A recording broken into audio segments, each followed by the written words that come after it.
Alrighty. We got some interesting things about to go down in wars. And now wars have not been changed in I think they said 4 years.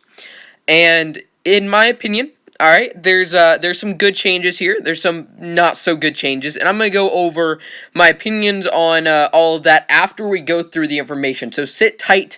If you want to know my opinions on it, feel free to listen all the way through. If you just want to see what is up and what it means for wars, just listen to the first part when I'm reading through it. So, okay, it's been 4 years since War Dragons has changed the war system, and they have received feedback from players that wars have become stale in this time, which is fairly accurate for a couple of reasons. Mostly because at this point wars don't happen a whole lot.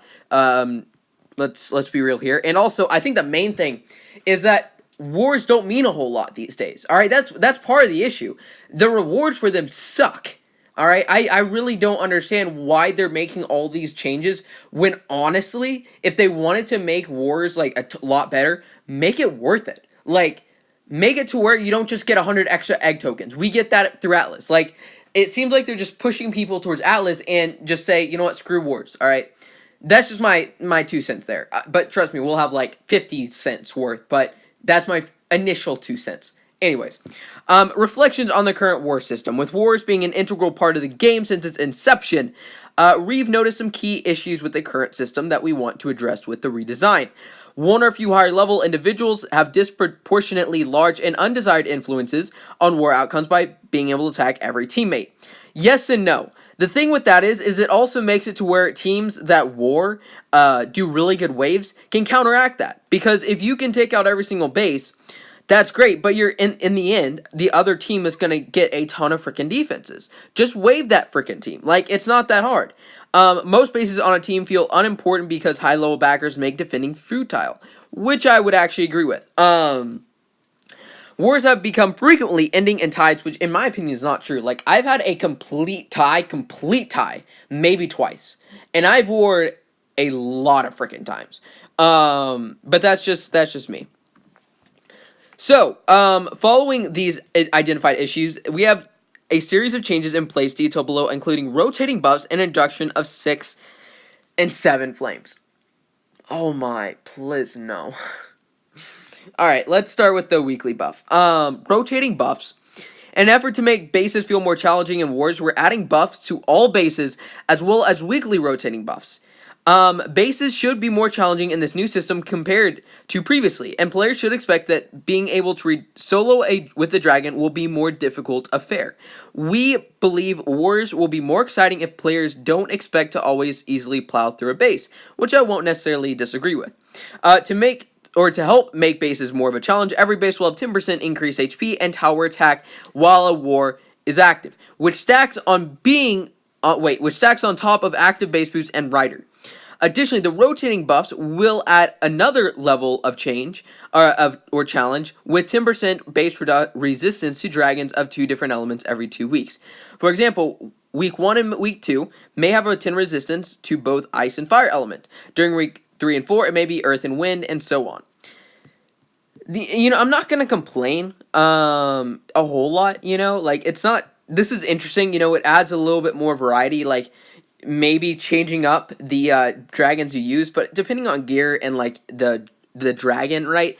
Even if there's a 10% reduction in dark attack or whatever, I'm still gonna use Lucian, right? That's just it's just a solid dragon. And I feel like it's not gonna change a whole lot, maybe to some people, but I mean it's not that big of a deal. Okay, so this is the big thing. Changes to Warflames. Part of making everyone feel as though they are able to make meaningful contributions without having the same people need to always back everyone. They will be changing the War Flame system. Players score flames only by attacking through the War menu. War attack banners should only show up when attacks are launched through the War menu. Awesome. Players are limited up to 7 lead war attack attempts per war, where the player leads the attack. This discourages endless attacking or trying to draw out defenders too many times. That is awesome. Total possible team flames in a war will move up to 350 instead of 250 to accommodate the addition of 6th and 7th flames. What this means is that if you get, let's say 45 team members with 7 flames, you potentially don't even need that last 5 players to even attack.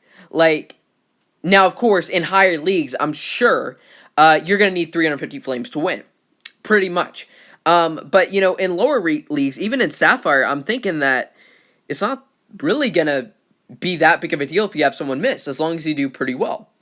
Okay, so the way that 6th and 7th flames are going to work. The existing 5 flame system will be retained, but the options for a 6th and 7th flame are now being added to the pool of possibility.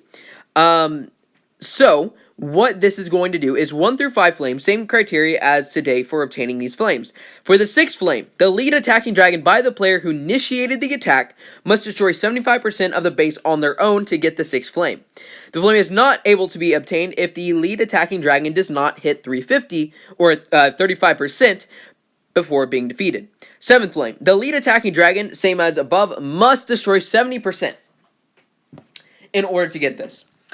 So, current strategies of using high-level players to follow attacks will still get teams up to 250 flames, and the lead attacker will now have the sole responsibility to get this bonus 6th and 7th. In order to get any of the bonus flames, the final outcome of all dragons' destruction on the attack must be greater or equal to 70%.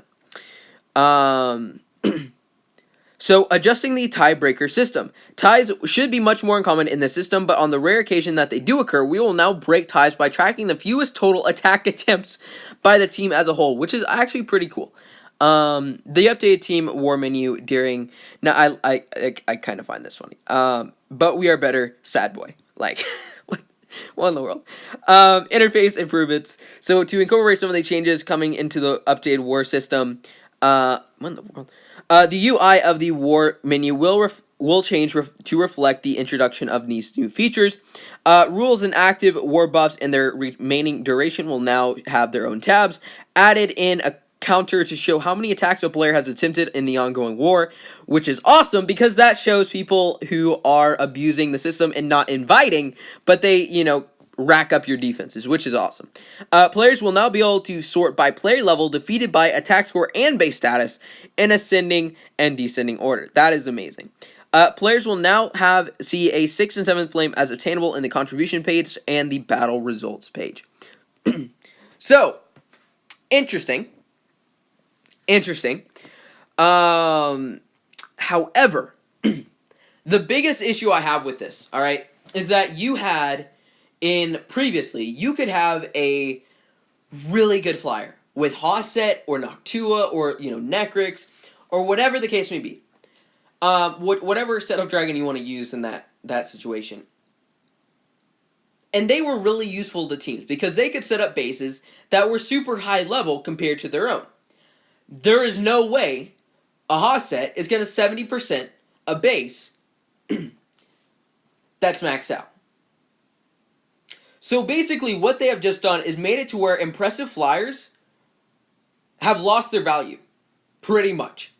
Because why use good flyers when literally it's going to cost you a war?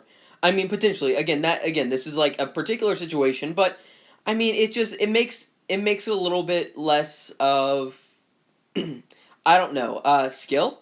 In my opinion, it's really focused on kind of evening out some of these higher level teams that have a lot of lower levels. Like, for example, my team. I have like a couple 150s that I'm not going to replace because they're assets to my team. However, when I'm in Sapphire 1, they're not going to be able to, get 70% on a good chunk of players on these teams. A lot of players in, Sapphire or Sapphire 1 and above don't have a bunch of 200s just sitting there, which, is, I guess, part of the game, but it is going to make it a little bit more difficult for some lower levels to sustain, be kept in some of these higher ranked teams. And I'm not sure if that's ideal in my opinion. I think they're really pushing for, if you're a Sapphire team, you better have all 300s. Or, you're not going to be able to remain competitive. I've been hearing people complain that this is also from Diamond because Diamond teams get annoyed when some higher ranked teams have a lot of lower levels because lower levels can trap higher ranking players and they get zero glory for it. Which is, it is fair. That does happen. My team, has, again, lower levels on it. and you know, we can show up with 300k troops whenever, you know, let's say this is just an example. This isn't calling any teams out. This is just what has happened previously. Like Scorched Reborn, Outlaws, which are super high ranking teams. If it's a level 3, we can go in there, just trap them, and then get Trash Glory. Like it, and I think, and again, this is not like confirmed or anything, but just from what I've heard through league chat conversations and forums and all that, it sounds like this change is not necessarily just for wars, but is also pushed for the agenda of higher ranking teams. I don't know if that's the truth or not, but you know, from experience and what I've seen, it is a possibility. If it is, I think that's kind of messed up. Because there's ways to deal with that. Maybe don't attack tier 3s, you know what I'm saying? But either way, it is what it is. I don't know. I think it's going to be interesting. It's going to make it to where, you know, solo attacks are going to be the way to go. You know, pretty much just do as many solo attacks as you can. Only use a backer if completely necessary. Otherwise, just forget it, you know? I do like it to where, you know, you don't have just one high level backing every attack. That is nice. I think that has been quite necessary for quite a while, so that's a plus. Besides that, though, I mean, it's kind of like, why are you changing something that, in my opinion, doesn't really need to be changed? Or it could be changed to where just give better prizes, make it more competitive. You know, if they made it to where you got 10,000 extra egg tokens, I guarantee you teams would be competitive. You know what I'm saying? Like, it would be a lot more interesting. But now, like, why take it seriously when you just get 100, right? Like, you can get that so easily. You can get that from, what, 3 bronze chests? I mean, why work, right? It's just, it doesn't make sense. But anyways, let me know what you think down in the comment section. I'm curious. But, yeah, I will see you in the next video. Peace out, guys.